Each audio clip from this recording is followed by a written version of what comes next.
বাবা মা চায় না আমি বিয়ে করি, কিন্তু বিয়ে করলে আমি নিজেকে ইসলামের সাথে চালিত করতে পারবো, তাহলে কি বাবা মাকে না জানিয়ে বিয়ে করা যাবে? এই প্রশ্ন বেশিরভাগ যুবক ছেলেদের আজকাল। দেখুন, এটা ঠিক যে আমাদের বাবা মারা, বেশিরভাগ বাবা মারা এত বেশি বস্তুবাদী হয়ে গেছেন আজকাল, এত বেশি ভোগবাদী হয়ে গেছেন আজকাল, ছেলে মেয়ের শুধু পয়সা কড়ি ছাড়া, জাগতিক বিষয় আসা ছাড়া আর কিছু দেখেন না।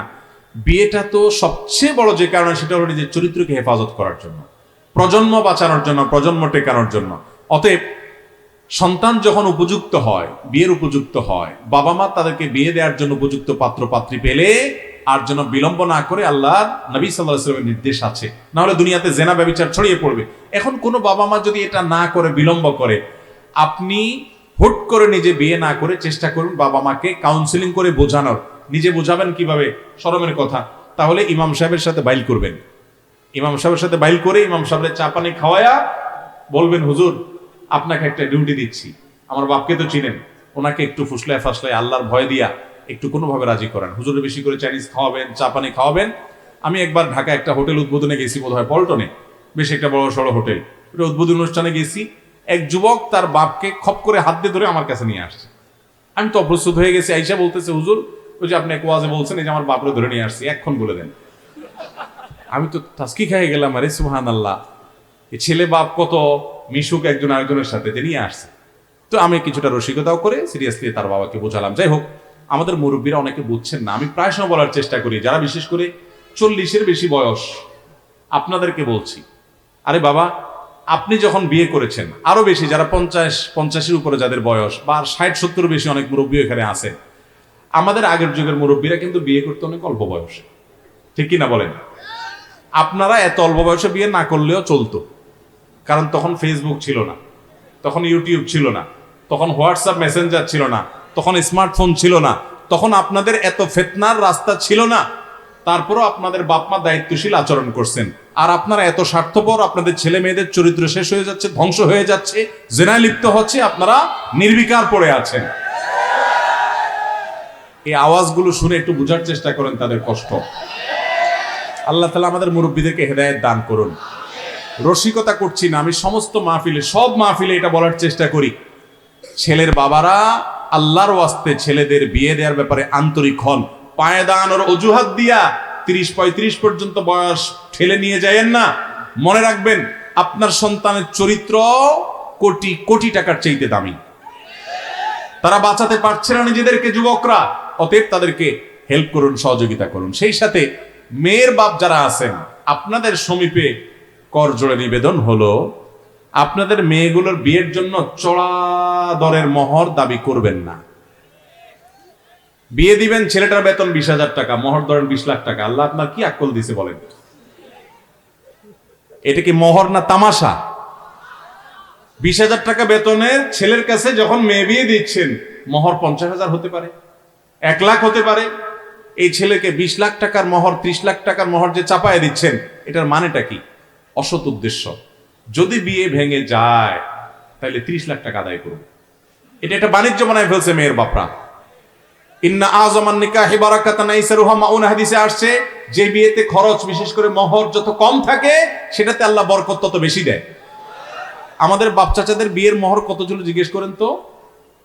2 টাকা, 5 টাকা, 10 টাকা। আপনি বলবেন তখনকার 10 টাকা, তখনকার 10 টাকা এখনকার 10 লাখ টাকা সমান তো না। এই মোহর ছিল। বিয়েগুলোকে টিকছে না, সব ভেঙে খান খান হয়ে গেছে। শুধু টিকে নাই, সুপারগুলো আঠার মতো মহব্বত লেগে আছে। আর এখন 20 লাখ, 30 লাখ, 40 লাখ, 50 লাখ মোহর ধরেন, কোনো লাভ নাই। আরো কয়েক বছর আগে জাতীয় দৈনিক বলছে, প্রতিদিন ঢাকা শহরে 39টা বিবাহ ভাঙে, ভেঙে সব টুকরা হয়ে যাচ্ছে, মেড ইন চায়না হয়ে গেছে সব ভালোবাসা। অতএব মোহরের বড় ফিগার কখনো সংসার টেকাতে পারে। মেয়ের বাবারা এই অসততার পথ পরিহার করবেন। পয়সাওয়ালা ছেলে খুঁজবেন না।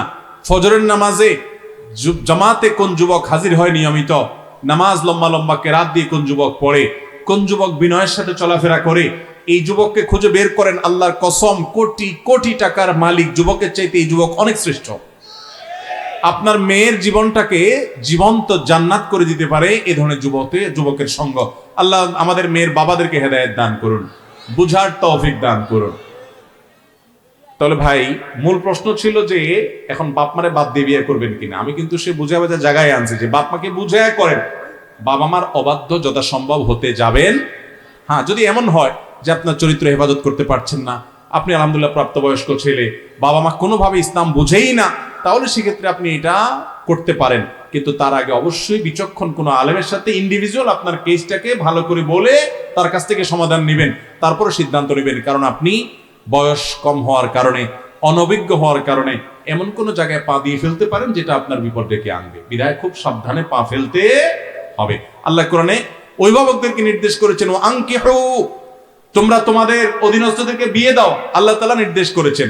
পয়সা নাই, পায়দানে কথা বলছেন, আল্লাহ তাআলা আয়াতে শেষেও বলে দিয়েছেন, ইউগনিহিমুল্লাহু মিন ফাদলি, আল্লাহ আপন অনুগ্রহে ওদের পয়সার ব্যবস্থা করে দিবেন, ওদেরকে না খাওয়িয়ে মারবেন না, অতএব বিয়ে দাও। আমাদের বাপ চাচা মুরব্বীরা যারা ছিলেন, শতকরা 5 জন তথাকথিত পায়ে দাঁড়ায় বিয়ে করেন নাই। বাপে বিয়ে করাইছে, ওই সংসারে একসাথে চলছে। ঠিক না ঠিক? তাদের সংসার টিকেছে। অতএব বাবা মা তাদের দায়িত্ব পালন করবেন। আমার পরিবারের কারণে আমার বাবা তার সম্পত্তি থেকে বঞ্চিত করেছে, তা বলতে গেলে আমার বাবা বলে তোকে কিচ্ছু দেব না। আমি আমার বাবার সাথে 2 মাস হলো কথা বলি না, টাকাও দেই না। আমার বউ বলে তোমার বাবা তোমাকে কিছুই দেয় না, তুমি কেন কিছু দিবা? আমার ভবিষ্যৎ আছে, তাই বলে তো আমার কি করা উচিত? ভাই, খুব দরকারি একটা প্রশ্ন। এখানে বাবাও অপরাধে লিপ্ত, আপনার স্ত্রী অপরাধে লিপ্ত।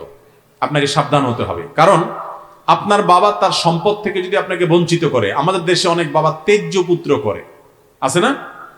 আমাদের দেশে প্রচলিত আইন এটার ভিত্তি থাকলেও ইসলামী শরিয়ার দৃষ্টিকোণ থেকে কোনো বাবা কোনো মা সন্তানকে তেজ্য পুত্র করতে পারে না, অর্থাৎ রাগ করে অভিমান করতে পারে, কিন্তু সম্পদ থেকে বঞ্চিত করতে পারে না। এটা আল্লাহ নির্ধারণ। আল্লাহ বলেছেন, লা তাদরুনা আইয়ুহুম আকরাবু লাকুম নাফা আবাউকুম আবনাউকুম লা তাদরুনা আইয়ুহুম আকরাবু লাকুম নাফা। তোমাদের বাবা, তোমাদের সন্তান কে তোমাদের বেশি উপকারে আসবে তোমরা জানো না। ফরিদাতাম মিনাল্লাহ। কোরআনে আল্লাহ তাআলা মিরাসের যে আয়াত দিয়েছেন, কোরআনের সবচেয়ে বড় আয়াত কোনটা জানেন? কোরআনের সবচেয়ে বড় আয়াত কোনটা?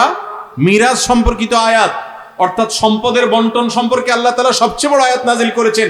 একটা আয়াত শেষ করে আরেকটা আয়াত বলা মানে হলো একটা কথা বলে আল্লাহ থেমেছেন, দাঁড়িয়ে দিয়েছেন, এরপরে আবার নতুন করে কথা শুরু করেছেন। মিরাজ বন্টনের বিষয়টা এত গুরুত্বপূর্ণ, দাড়িহীন ভাবে, বিরামহীন ভাবে, কমা ছাড়া পুরো আয়াত দিয়ে বিস্তারিত বিবরণ দিয়ে তারপরে আল্লাহ তাআলা থেমেছেন, সবচেয়ে বড় আয়াত নাজিল করেছেন, যাতে করে পরিত্যক্ত সম্পদ বন্টনে কোনো প্রকার জুলুম করা না হয়। অনেক বাবা মা আছেন, একটা ছেলে আমাকে বেশি দেখছে, তাকে বেশি দিলাম, আরেকটা দেখে নাই, তাকে দিলাম না বা তাকে বঞ্চিত করলাম, জায়েজ হবে না। এক সাহাবী নবী সাল্লাল্লাহু আলাইহি ওয়াসাল্লামের কাছে এসে বলছেন, ইয়া রাসূলুল্লাহ, আমার একটা ছেলেকে এটা দিছি। নবী সাল্লাল্লাহু আলাইহি ওয়াসাল্লাম বলেছেন, তোমার তো আরো আছে সন্তান, আমি জানি, তাদেরকে দিয়েছো? বলে না, দেই নাই। বলে যাও, ইত্তাকুল্লাহ, আল্লাহকে ভয় করো, ওয়াদিলু বাইনা আওলাদিকুম, সন্তানদের মধ্যে সমতা বজায় রাখো, দেওয়ার ক্ষেত্রে সমান হারে দিতে হবে। অনেক বাবারা আছেন মনে করেন যে আমার ছেলে সম্পদও আমার, আমি যাকে ইচ্ছা তাকে দেব, যাকে ইচ্ছা দিব। জীবনা জিনা, আপনার সম্পদের বন্টনের নীতিমালা আল্লাহ বলে দিয়েছেন। এক্ষেত্রে সন্তানের প্রতি বৈষম্য করলে সেটা গুনাহ হবে। কিন্তু ভাই, যিনি প্রশ্ন করেছেন, আপনি এর জন্য বাবার প্রতি অবিচার করবেন না, আপনি তার খরচা দিবেন এবং তার প্রতি সদাচরণ করবেন। আপনার স্ত্রী যেটা বলছে সেটা অন্যায় বলছে, তিনি তার জায়গা থেকে অপরাধ করেছেন, আল্লাহর কাছে দোষী হবেন, কিন্তু বলে আপনি অন্যায় করবেন না। আল্লাহ তাআলা আমাদের সবাইকে ন্যায়নিষ্ঠ আচরণ সব ক্ষেত্রে করার তৌফিক দান করুন। ওয়াবিল ওয়ালিদাইনি ইহসানা, মা বাবার প্রতি ইহসান করতে হবে, আপনি তাদের প্রতি জুলুম করতে পারেন না। তিনি জুলুম করছেন, তিনি আল্লাহর কাছে জবাবদিহি করবেন, আপনার দায়িত্ব আপনি পালন করে যাবেন।